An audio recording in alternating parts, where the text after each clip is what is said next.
slides for you guys. My first question, first off, before I get into the first question, I do want to say I really appreciate you guys showing up to the trainings that we've been doing last week and doing this week. I appreciate you guys doing that. I know that, it's another trip to the office. It's another trip. You got to sit and listen to me, go on and on and on about stuff. And you guys have been very, very gracious and very, very complimentary and very interactive. And I just wanted to make sure that I tell you guys thank you.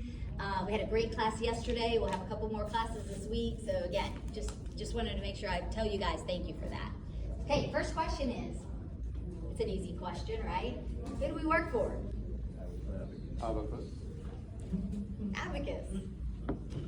Right? Who do you work for, Danny? You work for you? You work for him? All right, I like that. Mark, who do you work for? Abacus. Sophiane, you like to contribute. Who do you work for? Abacus. Abacus.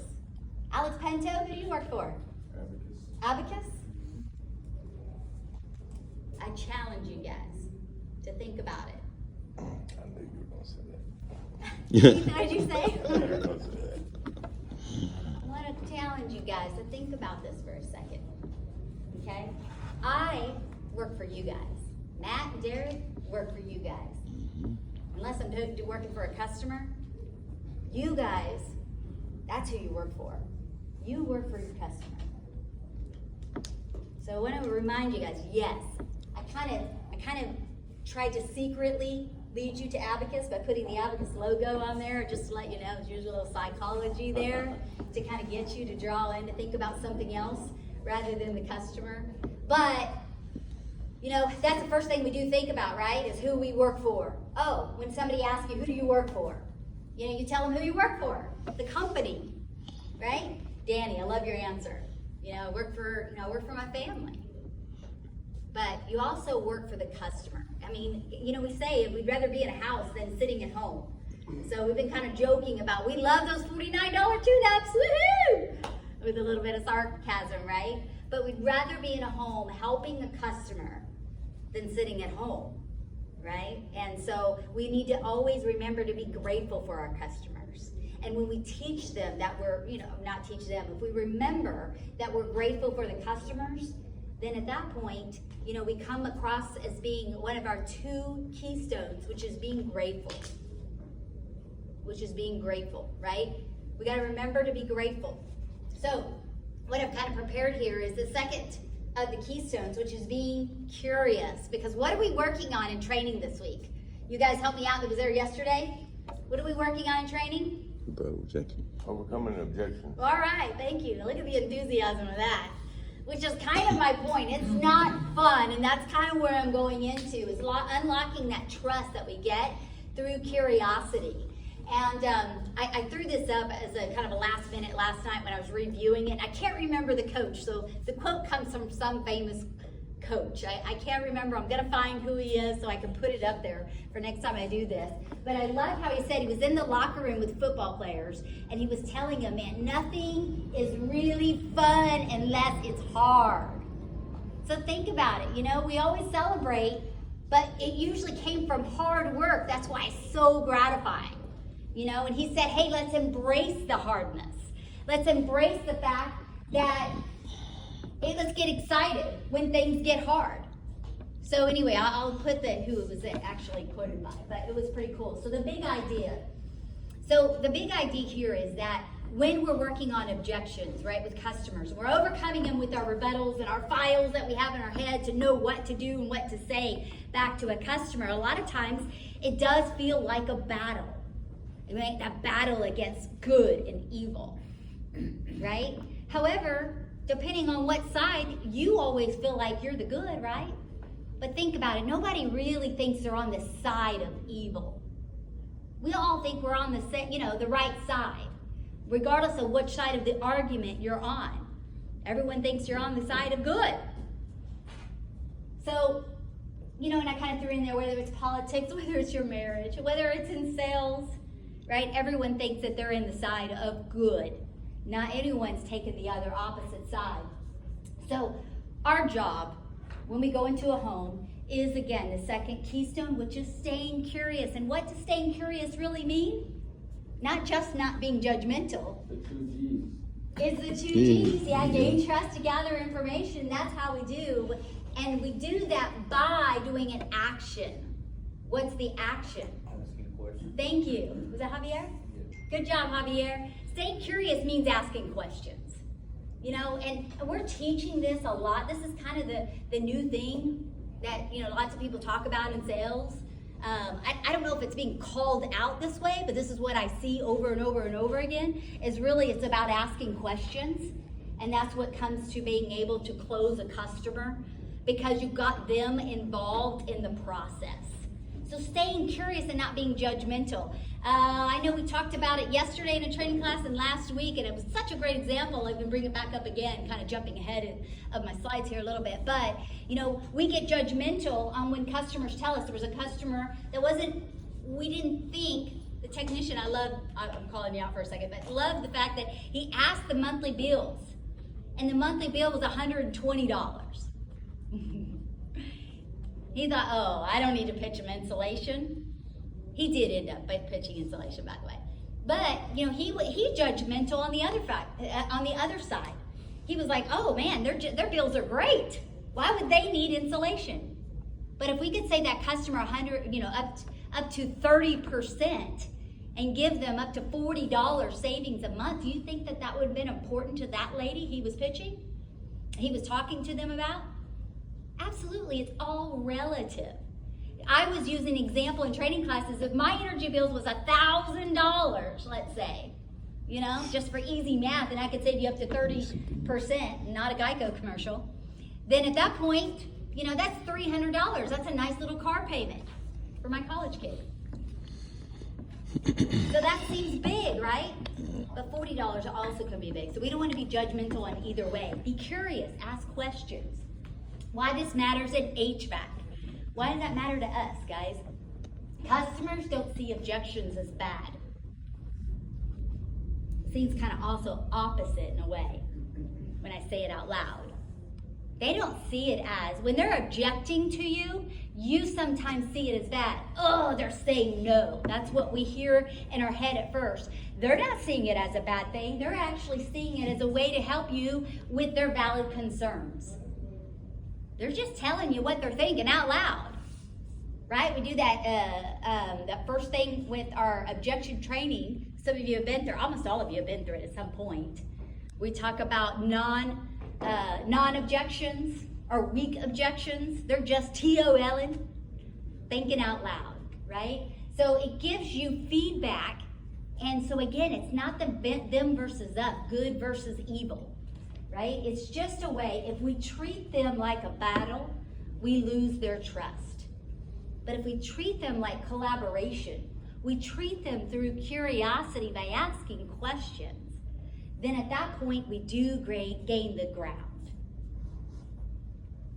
So, a couple of examples. What do I really mean? What do I really talk about? Just in conceptually, that's what we talk about. But I thought, you know what? We need to really get to brass tacks and talk about it on a specific level. So we hear that expression, whoa, that's too expensive. What do you think, I made of money? Right? Who hasn't heard that? Yeah, everybody? I see all the shaking hands. So the judgment that we have in our mind is, oh, okay, they're cheap. Why wouldn't they want to do this? They live in this house. They have this job. Why are they being so cheap? Right? But curiosity, asking questions. Can you share what you're comparing it to? They say that's expensive. Compared to what? You don't know what they're comparing it to because you don't know their experiences. And how you find out what their experiences are is by asking them. Compared to what? Think you guys could ask that today? Yeah? Could we ask that today? Awesome. So curiosity opens the door to a real story. And I use that expression because isn't that what we're doing when we're talking to folks and asking them questions, is that now we get to share stories with each other. And through the stories in the conversation, you get to learn what really they're thinking and what their real objections are. Because usually it's not the first thing they say. It's the second or third or fourth thing that they say that's the real objection.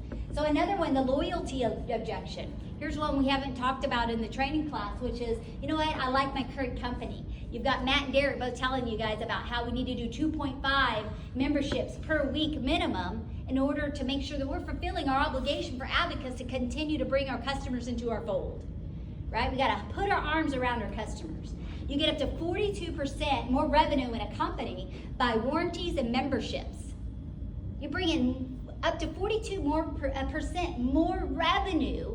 That means revenue, when I talk about it in the company, but that's revenue in your pocket. Who do you think brings in the revenue? You do. You do that through memberships and through our warranties that we give, which memberships gives warranties, right? So I just told you how you can give yourself your own grades by focusing in on those 2.5 memberships a week. Judgment. I want to stay with my current company. You know, I've got, you know, you're the HVAC guys, but you know what? I have a membership with my other plumbing company. I just used you for this. So here's what you do. Instead of being like, oh, they're just stuck in their ways. It's that old guy. Somebody said that yesterday. I think it was a couple of you guys were talking about it. It's that old guy. He just stays stuck in his ways. I love those old guys. So curiosity, ask questions. Hey, what is it that you like about them? Find out. What do you like about them? Then that way I can go, oh, well, I didn't think about, I didn't know that's what you like. We do that too. Did you know? I didn't remember to tell you that. Let me let you know that we do that too. And it's like Sophion's question over here. You know, yeah, actually we do 4 visits. Not 2, not 3, we do 4 in our membership program. So you'll uncover what matters to them most by asking questions. All right, so why curiosity wins? Why being curious? Stay with them. Love the one you're with. Remember, those are all expressions that we use. Stay with them and ask questions because it builds trust. Customers will feel respected, seen, and heard because you stopped and you asked them questions about the concerns that they had with you. Don't you feel that way? When somebody stops long enough to ask you a question? Or if they just fly right by you? You know, think about it. You know, if you asking me a question and I just quickly answer yes, no, and then run on to the next thing that's important to me, which would be your next call, being to your, you know, like you going to your next call, or do I sit and talk to you and see how you're doing? It means something. You want to be seen, heard, and respected. So it reveals hidden needs. Because you got to ask them more questions, you're gathering more information. I think Dylan just said, the 2 G's, gain trust so you can gather that information. That's our definition of rapport. So it reveals more that you can help them with their needs. If you don't ask, you don't know them. You don't know them, you can't help them. All right, so, and then of course it lowers the tension in the room, right? People have anxiety. What are you gonna sell me now? Every time an abacus guy comes by, every time just a service tech comes by, what are you gonna sell me now? But if we're doing it in a conversation, it's not a battle between good and evil, then you lower the tension in the room. You lower the tension with yourself and the customer. And you know what? You're having fun. But overcoming objections is hard. But remember, just have fun with them. Remember why you do this. Because you like to help people. That's why you're in this industry. It's because we like to serve. So be where they're at. You're all good. You're all on the side of good. But just make sure that you ask questions, stay curious, and make sure that you understand where they're at, because it's not them against us. It's not a battle when we overcome objections. We're just trying to find their needs, stay patient, and as Miguel reminded me yesterday, is that once you do overcome the rejection, make sure you close it. Make sure you ask for the business. Don't just stop. You need to ask for the business. And what does that sound like when you ask for the business? What should we do? Thank you, Dylan. What should we do? Is that something I can help you out with today? You guys have other versions. I'm okay with that. These are just suggestions for you. Ask for the business. Don't just stop. Don't just give the information and then wait for them to finish it. You need to then ask for it. That's what they expect. That's what they want. How many times have I took a call from a customer where they're like, well, he gave me lots of information, but I don't know why he just kind of left too soon. Because you were afraid. Fear. 2 reasons, right? We talked about this recently. 2 reasons why we don't close is because of fear. Fear of saying no. Their customer's going to say no. And then we just don't stay determined. We don't stay determined. So make sure you push through and ask for the business. I appreciate that when he brought that up yesterday in our class. So lower the tension. Don't turn it into a debate. It's a conversation. So the reminder, don't judge the customer's side as good or bad. It's reminding me, I just went over this. Ask, where is this coming from? Just ask the customer. Help me understand this. Where is this coming from? Every objection has a story. If you understand the story, then you can guide them to the solution. How many meetings have we talked about where we're trying to guide the customer? It's not a them versus us. It's something we want to walk along. So my action challenge for you this week is to basically, write it down. When you write something down, it has a meaning. If you just talk about it, you're not putting action in place. So write down the top 3 objections that you've had this week. Write them down. Then write down how you replaced it with a curiosity question. And then let's make sure that you're sharing it with Matt, with Derek, with myself, or the guy that's sitting next to you. Because you all have value, right? But if you write it down, you actually can overcome it better and you become better practiced at it. So that's my challenge or my ask for you for this week. Any questions, comments, or concerns? You think we can do that? Yes. Yeah? All righty. Okay, that's all I've got for you today. So we are done. Yeah, we're done. Thank you guys. That we're dropping, cleaning out our vehicles before we